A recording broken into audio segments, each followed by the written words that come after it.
Shalom saudara-saudara yang dikasihi Tuhan. Selamat pagi. Berjumpa lagi dengan saya Adi Jona Alfredo dalam program Extending Grace, menyebarluaskan kasih karunia. Saat ini saya akan menyampaikan Injil Kristus yang menerangi, memberkati, memerdekakan kita semua dengan tema expectation,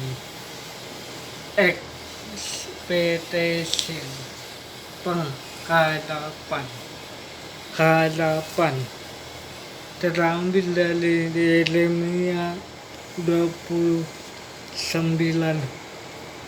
ayat 11. Demikianlah firman Tuhan, sebab aku ini mengetahui rancangan-rancangan apa yang ada padaku mengenai kamu, yaitu rancangan damai sejahtera dan bukan rancangan kecelakaan, untuk memberikan kepadamu hari depan yang penuh harapan.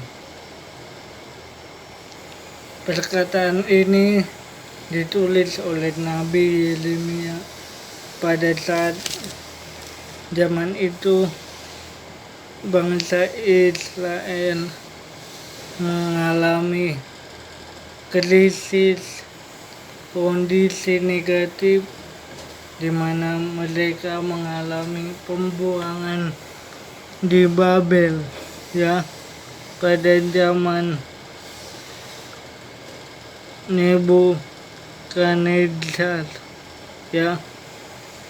mereka yang tadinya berada di Yerusalem kemudian diangkut ke dalam pembuangan di Babel,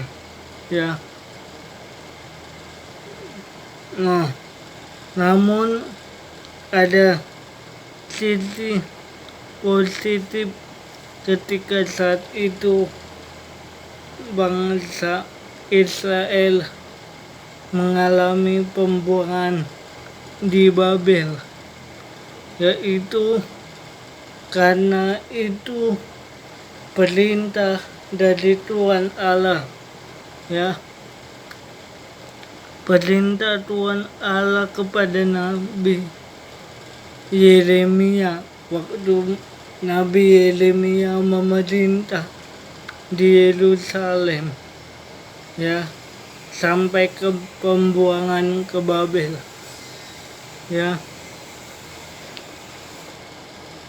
Untuk apa Tuhan menyuruh Nabi Yeremia untuk pergi ke Babel dan mengalami pembuangan di Babel?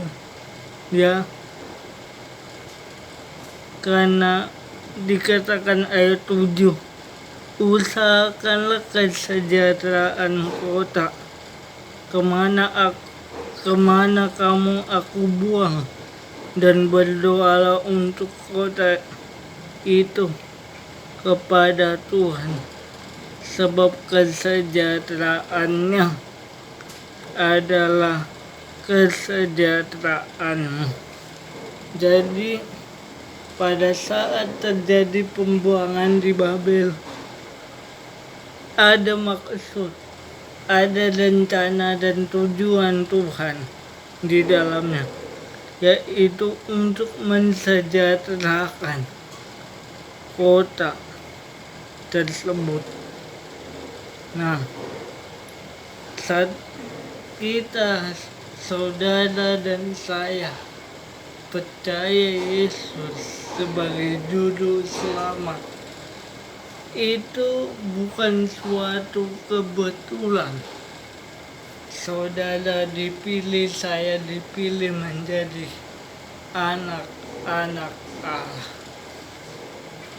Saat saudara dan saya mengambil komitmen untuk percaya Yesus sebagai Tuhan dan Juru Selamat manusia, itu bukan karena Tuhan yang memilih kita, tetapi karena Tuhan.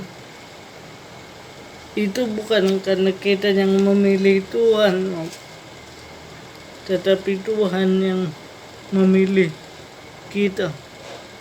Itu bukan karena saudara memilih Yesus, tetapi karena Yesus telah memilih kita. Untuk apa? Untuk menjadi berkat, menjadi terang, menjadi garam, menyebarkan kasih-Nya, dan membagikan berita pengharapan akan keselamatan Allah di dalam Yesus Kristus. Ya. Bagaimana cara kita mengalami, memiliki harapan tersebut? Ya.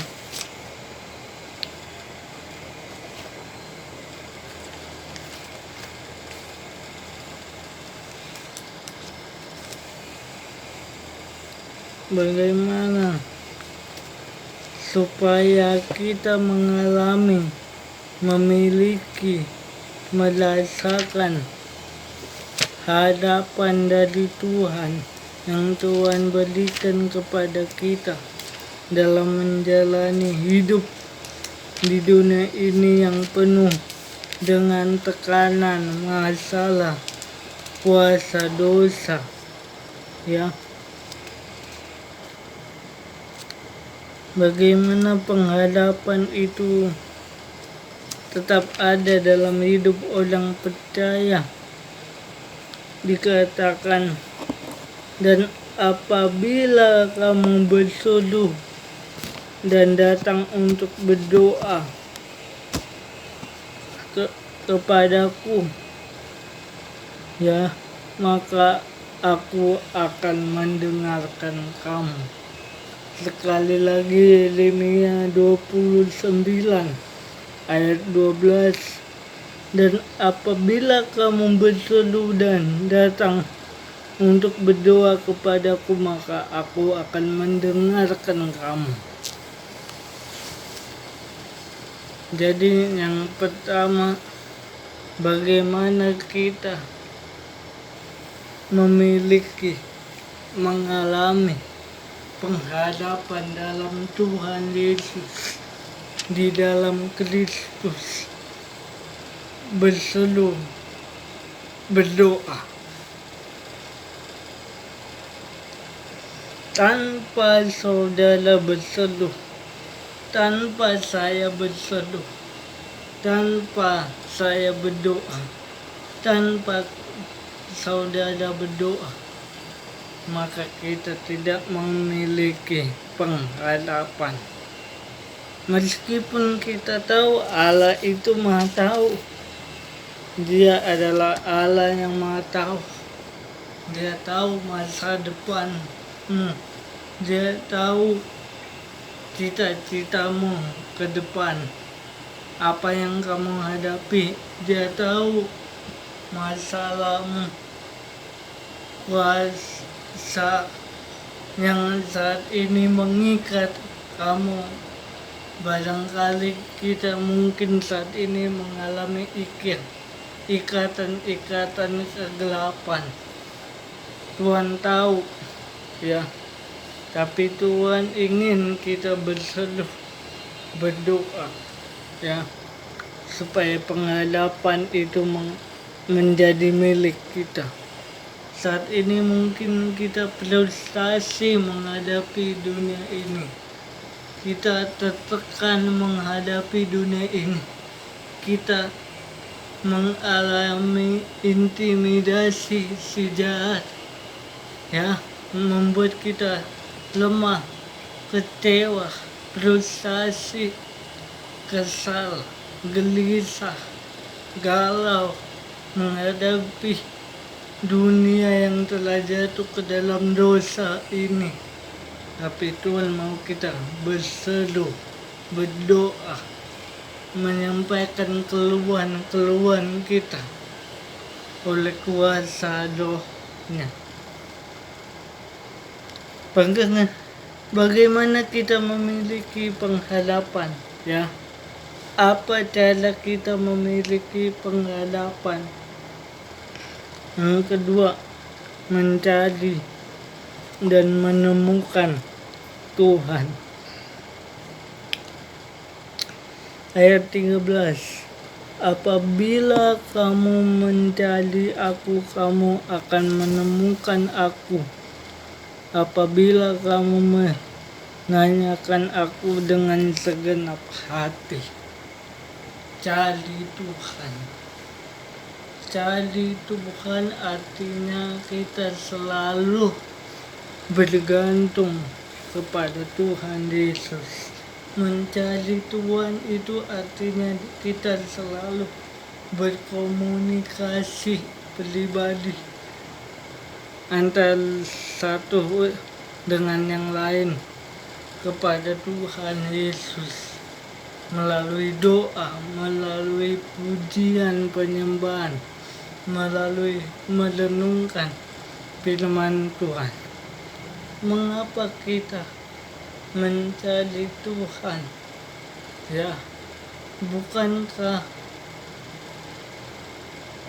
Yesus Kristus telah hidup, tinggal di dalam hati kita manusia ketika kita lahir baru, menjadi ciptaan baru? Mengapa kita perlu mencari Tuhan lagi? Karena Tuhan lebih dahulu mencari kita, ya. Karena Tuhan lebih dahulu mencari saya dan saudara, anak-anak yang hilang. Kita mencari Tuhan karena kita ingin lebih dalam lagi, lebih dekat lagi, lebih intim lagi secara rohani untuk mengenal pribadi Yesus. Yang ketiga, ya, ayat 14. Ayat 14. Saudara diberkati, amin. Saudara diberkati, amin. Yang dikatakan di ayat 14, ya, Tuhan akan memulihkan keadaan kita. Mengapa kita harus memiliki pengharapan dalam Kristus? Karena Dia sanggup memulihkan, akan memulihkan kita. Ayat 14, aku akan memberikan kamu menemukan aku. Demikianlah firman Tuhan, dan aku akan memulihkan keadaanmu dan akan mengumpulkan kamu dari antara segala bangsa dan dari segala tempat kemana kamu telah kuberai-beraikan. Demikianlah firman Tuhan, dan aku akan mengembalikan kamu ke tempat yang dari mana aku membuang kamu. Sekali lagi, aku akan memberi kamu menemukan aku. Demikianlah firman Tuhan, dan aku akan memulihkan keadaanmu dan akan mengumpulkan kamu dari antara segala bangsa dan dari segala tempat kemana kamu telah kucerai-belaikan.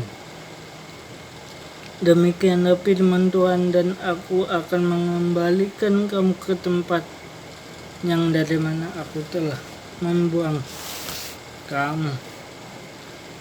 Dia ingin memulihkan hidup kita.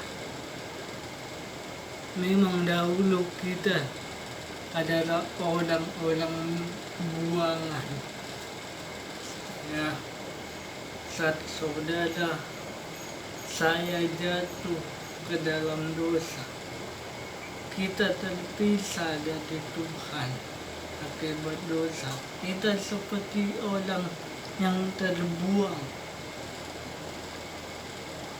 karena dosa.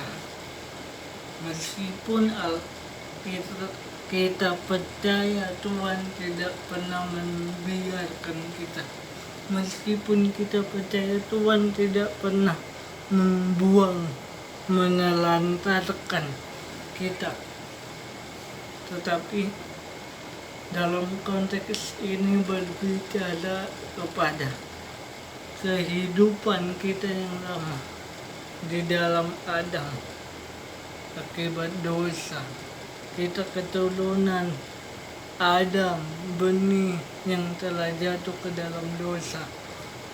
Makanya kita disebut orang buangan. Ya, makanya di kitab Kejadian mengatakan, aku akan mengadakan permusuhan ya antara engkau dan keturunan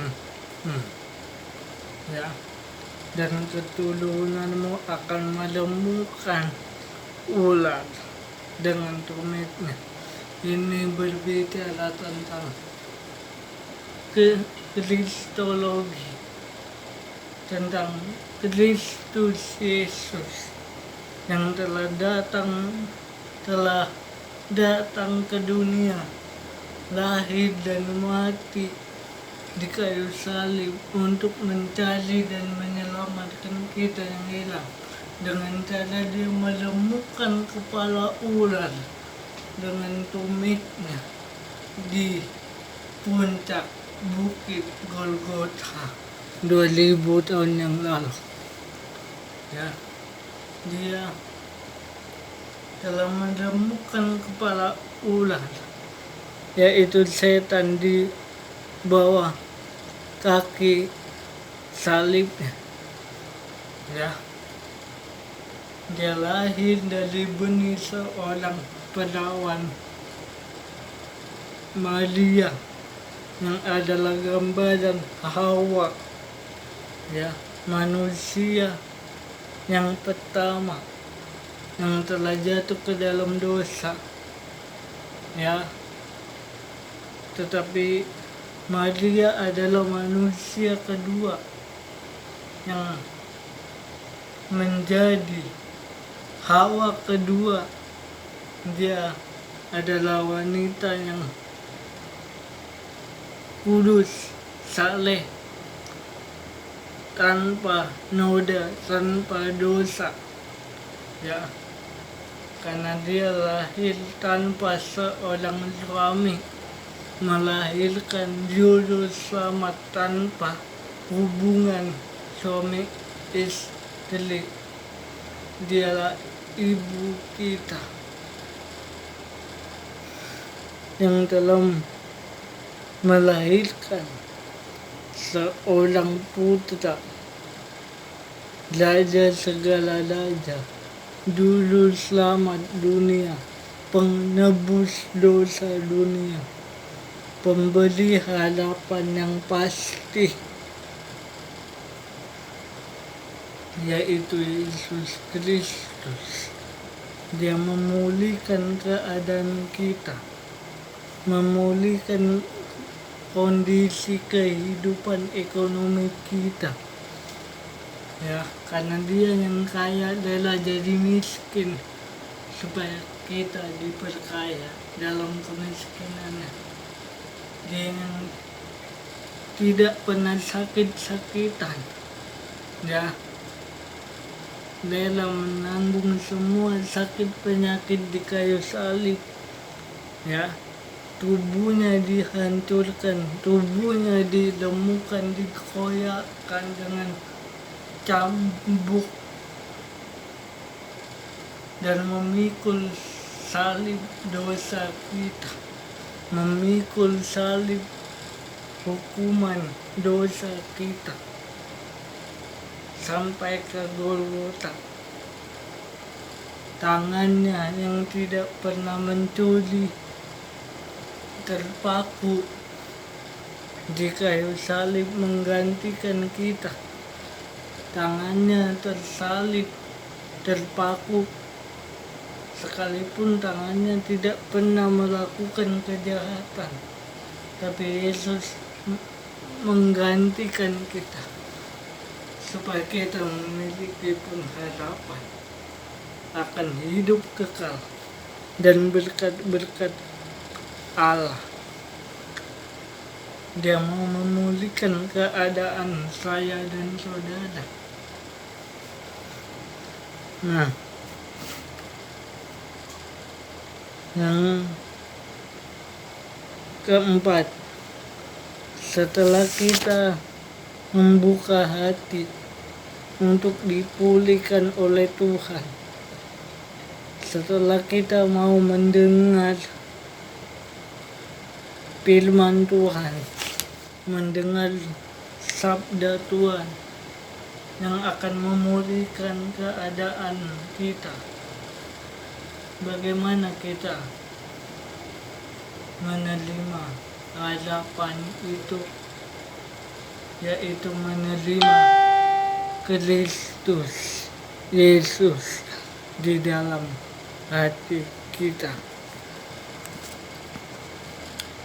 Kolose 1 ayat 27. Saudara diberkati, amin. Bagaimana supaya pengharapan itu, harapan itu menjadi milik kita, harapan itu menjadi bagian kita, yaitu Kolose 1 ayat 27. Kepada mereka Allah mau memberitahukan betapa kaya dan mulianya rahasia itu di antara bangsa-bangsa lain, yaitu Kristus ada di tengah-tengah kamu. Kristus yang adalah pengharapan akan kemuliaan. Dalam bahasa Inggrisnya, Kristus tinggal di dalam hati kita. Christ in you. Dia hidup dalam kita. Dia bersemayam di dalam hidup kita, hati kita. Di dalam perjanjian lama, Roh Allah, Tuhan Allah, Dia datang dan pergi, keluar masuk dalam hati kita. Ketika kita jatuh ke dalam dosa, Allah meninggalkan kita. Ketika kita hidup dalam kesalehan, kekudusan, kebenaran, Allah kembali masuk, bersemayam, tinggal dalam kita. Begitupun sebaliknya, keluar masuk. Kalau ketika manusia di dalam perjanjian lama berdosa, Allah memalingkan wajahnya dari kita. Ketika manusia hidup dalam kebenaran, tidak jatuh ke dalam dosa, hidup dalam kekudusan, kesucian, Allah menghadapkan wajahnya kepada kita. Dia bersemayam, tinggal di dalam kita. Dia menyertai perjalanan hidup kita. Jadi keluar masuk, ya. in or out. Ya. Tetapi kabar baiknya di dalam perjanjian baru, ketika kita lemah, ketika kita tak berdaya, ketika kita jatuh ke dalam dosa, ketika kita memiliki kekurangan, keterbatasan, Dia tetap tinggal selama-lamanya di dalam hati kita. Christ in me, Christ in you, Kristus di dalam kita. Di dalam perjanjian lama, Dia datang dan pergi sesuka hatinya. Itulah Allah dalam perjanjian lama. Dalam perjanjian baru, Dia tinggal hidup di dalam hati kita, menyatu selama-lamanya, hidup dalam hidup kita. Itu adalah kabar baik. Ya.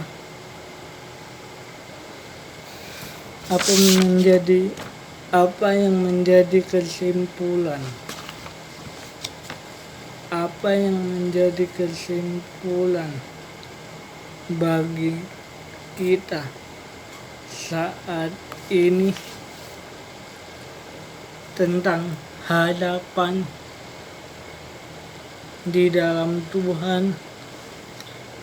Saat saudara-saudari mengalami tantangan, masalah, tekanan, kuasa dosa mengikat kita, membelenggu kita, kita menjadi kecewa, khawatir, takut, dan frustasi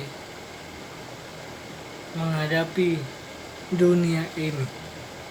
Terlebih kuasa dosa yang mengikat kita, membuat kita terbelenggu. Tapi Yesus datang. Dia ada, Dia hidup, Dia tinggal dalam hidup kita. Ya. Dan hidupnya memberikan harapan dan kepastian kekal selama-lamanya. Amin.